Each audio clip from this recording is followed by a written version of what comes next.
못 받은 돈이 있을 때 이것을 받기 위한 방법이 대여금 청구 소송인데요. 이 소송보다 더 간편하고 신속하게 할 수 있는 절차가 지급명령 신청입니다. 아마 많이들 알고 계시는 용어일 텐데 오늘은 지급명령 신청이 무엇이고 그 절차가 뭐고 언제 지급명령을 신청하는 것인지에 대해서 알아보도록 하겠습니다.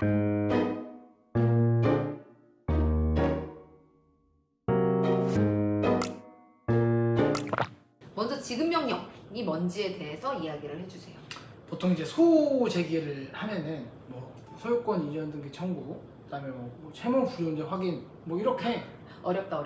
뭐 이렇게 다양해요. 그쵸. 청구하는 뭐 방법이. 네. 근데 이 지급명령은 금전 또는 대체할 수 있는 대체물 뭐 금전 아니면 뭐 수표일 수도 있고 그 정도 뭐 그러니까 돈이어야 돼. 사실 돈이죠. 그쵸, 사실 그쵸. 돈이에요. 네. 유가증권의 지급 목적으로 하는 청구권에 대해서만 신청을 할 수 있는 겁니다. 받을 돈이 있을 때 청구하는 것이고 뭐 대여금 청구, 물품 대고 청구, 약정금 청구 뭐 이런 것들을 생각하시면 될 것 같아요. 이 지급명령과 소송을 하는 거에 있어서 가장 큰 차이가 절차의 차이가 있잖아요. 지급명령 절차에 대해서 한번 이야기를 해주세요. 소송은 내가 소장을 접수하면 상대방한테 소장이 가고 그거에 대한 답변서를 제출할 기한 뭐 이런 것들이 있는 건데 지급명령 신청은 이 독촉 절차라서 그 내용이 합리적이고 맞아 보이면 일단 송달을 시킵니다. 이 송달이 되고 나서 그 사람이 2주 이내에 이의 신청을 하지 않으면 그냥 끝나버려요. 이게 판결문과 같은 효력이고 조금 더 디테일하게 설명을 하면 판결문을 받고 나서는 송달 확정증명원, 확정증명원, 그 다음에 집행론을 받아야 집행을 할 수가 있어요. 근데 이 지급명령은 이걸 따로 받지 않고도 그냥 바로 집행을 할 수 있어요. 그리고 가장 큰 특징은 소송보다 굉장히 빠르다는 겁니다. 지급명령 같은 경우에는 사실 빠르면 뭐 한 1, 2개월 안에 끝나니까 그렇죠. 이렇게만 보면은 소송보다는 당연히 지급명령 신청을 해야 될 것 같은데 이게 모든 사건이 다 지급명령 신청을 하는 게 유리한 건 아니잖아요. 어떤 사건인 경우에 지급명령 신청을 하는 게 좋을까요?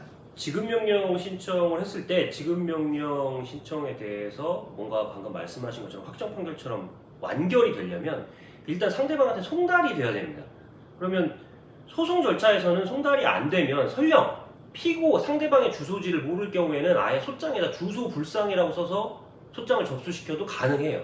근데 지급명령 신청은 주소 없이 지급명령 신청을 하면 송달 자체가 불가능하기 때문에 소송에서 법원 절차상 있는 공시송달의 방식, 그러니까 송달된 걸로 처리해주는, 송달이 안 됐지만 그런 방식으로 안 되고 실제 송달이 돼야만 하기 때문에 채무자의 정확한 주소를 알고 있어야 됩니다. 내가 주소를 모른다, 주소가 불확실하다 라고 하면 지급명령 신청이라는 제도를 이용하는 게 필요가 없는 거예요. 그런 방식으로는 절차 자체가 진행을 할 수가 없으니까.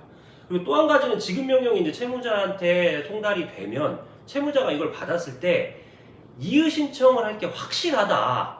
이 사람이랑 애초에 이 돈에 대해서 그동안 충분히 다투어 왔고 이 사람이 이걸 뭐 안 주겠다 못 주겠다 이유가 있다 뭐 이런 것들에 대해서 확실하다라고 하면 이의 신청을 할 때 이의의 구체적인 사유를 대지 않아도 되거든요. 나는 그냥 이의합니다 라고 한마디만 하고 이의 신청서 제출해도 이의 신청이 그대로 접수가 돼서 소송 절차로 전이가 되기 때문에 이와 같이 채무자가 내가 청구하는 거에 대해서 수긍하지 않는다, 반대할 것이 분명하다라고 하면 역시 마찬가지로 지급명령 신청을 이용하는 게 굉장히 불필요한 절차가 될 수 있습니다. 보통 전원이라고 하지 않나요? 전이라고 하시길래 암이 전이 된다 맞는 것 같은 느낌이어가지고 전환이 맞는 것 같은데. 네.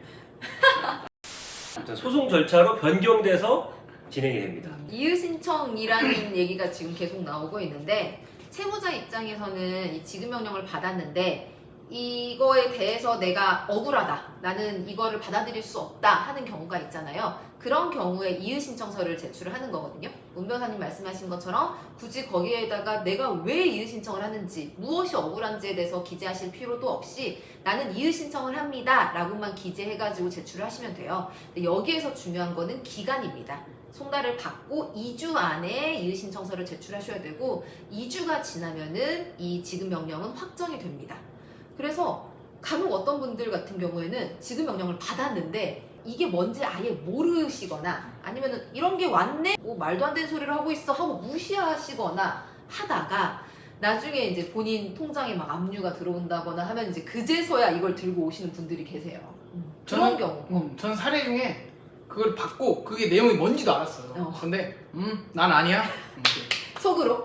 난 아니니까 진짜 아니었나 봐요. 난 아니야. 아무 행동을 안 한 거예요. 그걸 법원에 말씀하셨어요. 그러니까요. 아니면은. 아니 물어보시던가. 그렇죠. 그래가지고 이제 찾아오신 경우가 그렇죠. 있었는데. 그렇게 찾아오신 분 어떻게 해결해 드렸어요? 그 다행히도 꼭 이제 지급명령뿐만 아니라 판결 선고가 돼도 그 이후에 변제를 했다거나 뭐 이런 이후 사정들이 분명히 있을 거기 때문에 어떤 압류가 들어오거나 집행조처에 들어왔을 때 청구 이의라는 소송을 할 수가 있어요 따로. 그래서 그때 재판 이후에 혹은 재판 전에 내가 미리 주장하지 못했던 사정 변경이 있었습니다 라고 주장을 할 수 있습니다. 그러니까 지급명령을 이제 받고 확정이 됐다고 해서 이제 불안해하지 마시고 억울한 돈 괜히 주실 필요 없이 청구 이의소를 이제 절차 진행을 해서 뭐 자신의 억울한 사정을 이야기하실 수 있으니까 충분히 활용을 하시면 될 것 같고요. 본인 상황에 맞게 내가 지금 이 사건을 소송으로 진행을 하는 게 나을지 혹은 지급명령 신청을 하는 게 나을지에 대해서 한번 판단을 해보시고 그 판단이 어려우시면은 이제 법률 전문가랑 이야기를 하셔가지고 결정하시고 절차 진행하시면 될 것 같습니다. 네, 마지막으로 이게 필수 조건은 아니긴 해요. 그러니까 송달만 되면 지급명령이 되는 거긴 한데 사실은 주민번호를 다 알아야 됩니다, 상대방. 왜냐면 집행 때문에. 네, 집행 때문에. 그래서 사실상 알아야 되는 거니까 기왕이면 주민번호를 전부 다 알 때, 송달이 가능할 때만 신청을 하시는 게 맞습니다. 네.